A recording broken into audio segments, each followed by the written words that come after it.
अंतर्मनाचा वेध घेणारे news channel star city one. राज्यातील आणि देशातील राजकीय घडामोडी पाहण्यासाठी आणि इतरही बातम्या पाहण्यासाठी सबस्क्राइब करा स्टार सिटी वन। महाविकास आघाडीला एक 3-4 जागा जास्त येताना दिसत आहे। एकंदरीत बरोबरीचं चित्र आहे, परंतु महाविकास आघाडीला जागा जास्त आहेत। या राज्यातल्या मतदारांना जे फोडाफोडीचं राजकारण आहे ते काही मान्य केलेलं दिसत नाही आहे। एकंदरीत हे जर सर्व दृष्टीने पाहिलं तर माननीय शरद पवार साहेबांच्या NCPला या ठिकाणी 10 पैकी 6 ते 8 जागा येताना दिसत आहे। म्हणजे माननीय शरद पवार साहेबांवर जनतेने विश्वास ठेवलेल्याचं मूळ NCPवर विश्वास ठेवलेला दिसतोय।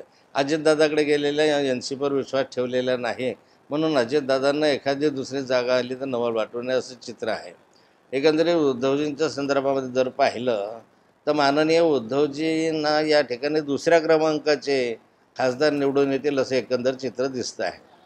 आता उद्धवजींची शिवसेना आणि शिंदेसाहेबांची शिवसेना, शिंदेसाहेबांनी जे काही फोडाफोडीचं राजकारण करून शिवसेना आपल्या ताब्यात घेतली ते जनतेला मतदारांना मान्य झालं नाही आणि त्यांनी उद्धवजींना अधिक चांगला प्रतिसाद दिसतो आहे।